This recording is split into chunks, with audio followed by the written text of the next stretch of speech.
যার পীর নাই তার পীর হলো শয়তান। এই কথাটি কতটুক গ্রহণযোগ্য, যার জন্য আমি প্রসিদ্ধ 6জন আলেমের উক্তিকে এখানে তুলে ধরার চেষ্টা করছি।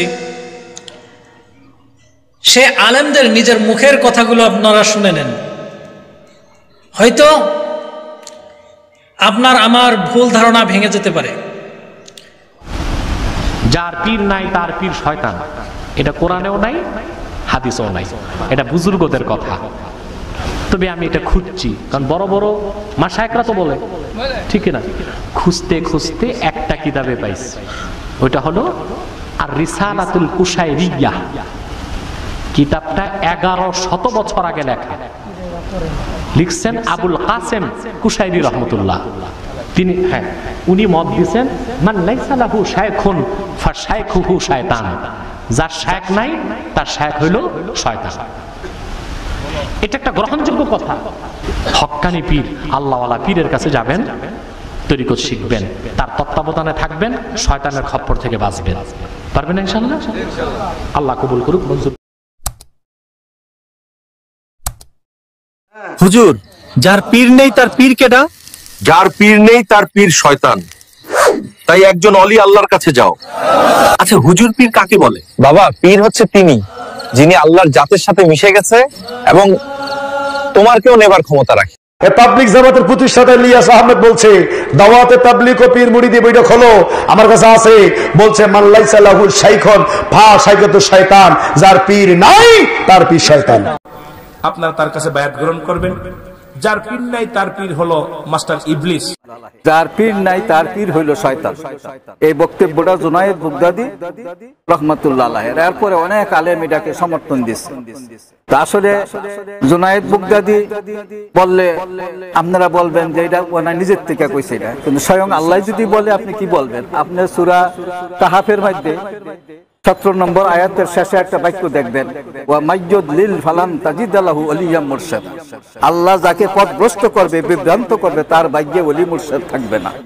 এই কথাটা স্বয়ং আল্লাহ বলতেছে। আল্লাহ যাকে পথভ্রষ্ট করবে, বিভ্রান্ত করবে, তার ভাগ্যে ওলি মুরশিদ থাকবে না। কোরআন শরীফে কোন জায়গায় ওলি শব্দটা আসছে, কোন সময় হাদিস শব্দটা আসছে। এই জন্য আমাদের কি একজন হক্কানি পীর, একজন শায়েখ দরকার। তো অনেকে বলেন পীরের কথা তো কোরআনে নাই। হ্যাঁ, পীরের কথা কোরআনে নাই, যেহেতু এটা ফার্সি শব্দ, কোরআনে না থাকাই স্বাভাবিক। কোরআনের মধ্যে নামাজের কথাও নাই, কোরআনের মধ্যে রোজার কথাও নাই, কারণ এইগুলা ফার্সি শব্দ। ফার্সি শব্দটা থাকার কথা নয়, তার যে ফার্সির প্রভাবটা আমাদের দেশে বেশি, এই জন্য আমরা পীর বলি। আসলে শব্দটা শায়েখ, ওলি, মুরশেদ আরবি ভাষায়। তো এই যে এমন কোন দুনিয়াতে এমন কোন বুজুর্গ পাবেন না যে আরেকজন শায়েখের কাছে, আরেকজন পীরের কাছে তিনি যান নাই। একটা বুজুর্গ আপনি পাবেন। আমি যদি দেখি আলী কারামুল্লাহ ওয়াজু যাকে খিলাফত দিয়েছেন, 5 জনকে তিনি খিলাফত দিয়েছিলেন। আলী কারামুল্লাহ ওয়াজু হুজুরের কাছ থেকে খিলাফত পাইছিলেন কি? আলী কারামুল্লাহ ওয়াজু। চিশতিয়া এবং কাদেরিয়া আমাদের সিলসিলাটা দেখবেন সাজরার মধ্যে আলী কারামুল্লাহ ওয়াজু 5 জনকে খিলাফত দিয়েছিলেন।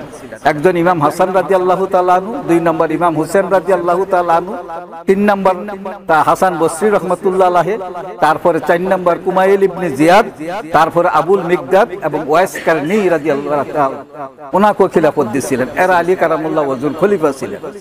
এইভাবে যদি এই সিলসিলাগুলো যদি দেখেন আপনি, যেমন খাজা মঈনুদ্দিন চিশতি রহমাতুল্লাহ আলাইহি, ওনার শায়েখ হইল কে? উসমান হারুনি রহমাতুল্লাহ, ওনার শায়েখ হাজী শরীফ জিন্দানি রহমাতুল্লাহ আলাইহি। আমাদের এই সিলসিলার মধ্যে ইব্রাহিম বিন আদহামের নামটা আপনারা দেখবেন, পাবেন। তারপর আব্দুল ফুজাইল ইবনে আয়াজ, তারপর আব্দুল ওয়াহিদ বিন জায়েদ। এইভাবে যাইতে যেতে অনেক দেখবেন। খাজা মঈনুদ্দিন চিশতির খলিফার নাম হলো উসমান কুতুবউদ্দিন বখতিয়ার কাকি রহমাতুল্লাহ, ওনার খলিফা হলেন ফরিদউদ্দিন মাসুদ গঞ্জেশক রহমাতুল্লাহ, ওনার খলিফা হলো নিজামউদ্দিন আউলিয়া রহমাতুল্লাহ। এইভাবে আস্তে আস্তে আমাদের হুজুর কাবলা পর্যন্ত আসছে চিশতি আছে।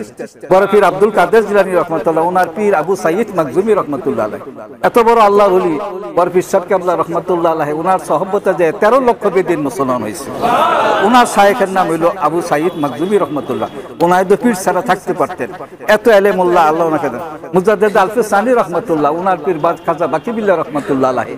এরকম ভাবে প্রতিটা সিলসিলার মধ্যে দেখেন যে এমন একজন বুজুর্গ আপনি পাবেন না যে আরেকজন শায়েখের সাহায্য তিনি নেন নাই।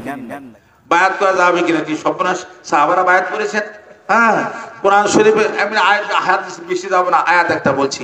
কোরআন শরীফের 26 পারা সূরা 26 পারা সূরা ফাতহ 10 নম্বর আয়াত। 10 নম্বর আয়াত আমরা নেটে দেখে নেবেন, যারা করতে পারেন না মোবাইল আছে মোবাইলে দেখে নেবেন। কোরআন শরীফের 26 পারা সূরা ফাতহ আর 10 নম্বর আয়াতে আল্লাহ পাক বলছেন ইন্নাল লাযিনা ইউবাইনাকা ইন্নামা ইউবাইনুল্লাহ ইয়াদুল্লাহি ফাওকা আইদিহিম, নিঃসন্দেহে রাসূল যারা আপনার কাছে বায়াত হচ্ছে, নিঃসন্দেহে তার ইন্নামা ইউবাইনুল্লাহ, নিঃসন্দেহে তারা আল্লাহর কাছে বায়াত হচ্ছে, ইয়াদুল্লাহি ফাওকা আইদিহিম, আল্লাহর হাতের উপরে তাদের হাত। বলুন সুবহানাল্লাহ। আর বায়াত আপনাকে হতেই হবে, পীর ধরতে হবে। যে পীর ধরবে না তার অবস্থা কি? কোরআন শরীফের সূরা কাহফের 17 নম্বর আয়াতে আল্লাহ পাক বলছেন অমাইয়ুদলিল ফালান তাজিদালাহু ওলিয়াম মুরশিদা। আল্লাহ বলছেন আল্লাহ যাকে গোমরাহ করেন বা পথভ্রষ্ট করেন, যাকে জাহান্নামী করতে চান, কখনো সে পীর পাবে না, পীরকে পরম বন্ধু রূপে পাবে না। সে কোনোদিন পীরের হাতে হাত দেওয়া তার নসিবে ঘটবে না। আর যে জাহান্নামী হবে সে কখনো পীর পাবে না, মুরিদ হবে না। আবার কিতাবে এসেছে মাল্লাই সালাহু শাইখুন ফাশাইকাহু শয়তান, যার পীর নাই তার পীর শয়তান। আবার কোরআন শরীফের সূরা নিসা আল্লাহ পাক বলছেন আল ইয়াউমা নাদউ কুল্লু নাসিম বিইমামিহিম, কাল হাসরের দিনে প্রত্যেক মানুষকে তার নেতার নাম ধরে ধরে ডাকা হবে। হ্যাঁ, ইয়াউমা আল ইয়াউমা নাদউ, সেই দিনে নাদু নিদা করা হবে, আহ্বান করা হবে কুল্লু উনাসিম, প্রত্যেক মানুষকে বে ইমামিহিম, তার নেতার সঙ্গে। যার নেতা নাই, তার ইমাম নাই, তাকে কি ডাকবে? হ্যাঁ, আল্লাহ বা হাসরুদ্দিন বলে কাদরে এসো, চিশতে এসো, নকশবন্দি এসো, মুজাদ্দিদ এসো, ওয়াইসি এসো, ওয়ারিসি এসো। যার পীর নাই তাকে কি ডাকবে? এই শয়তানের দল এসো। কথা বুঝতে পারছেন? মহিলারা পীরের হাতে, এখানে কোনো কথা নেই, কোরআন শরীফে আছে পুরুষ মহিলা বলে কোনো কথা নেই, সবাইকে বায়াত হতে হবে। মান লাইসা লাহু শাইখুন ফাশাইখুহু শাইতান, অর্থাৎ যার পীর নেই তার পীর শয়তান। আর যে ব্যক্তি হক্কানি উলামায়ে কেরামের কোনো মুহাক্কিক বুজুর্গ পীর ওস্তাদ কারো পরামর্শ অনুযায়ী জীবন পরিচালনা করেন না, তাহলে এমন ব্যক্তিকে শয়তান ধোঁকা সহজেই দিতে পারে। আর হক্কানি উলামায়ে কেরামের সোহবত থেকে দিন শিখা, সোহবত থেকে সংস্রবে থেকে দিন শিখা, তার কাছ থেকে নসিহত জানা, দিনী ইলমের সব মাসাইল প্রশ্ন করে জানা, এটা জায়েজ রয়েছে, এটা অবশ্যই জায়েজ। আল্লাহ তাআলা সকলকে সহি বুঝ দান করুক, বুঝার মতো তৌফিক দান করুক, আমিন। আসসালামু আলাইকুম ওয়া রাহমাতুল্লাহি ওয়া বারাকাতুহু।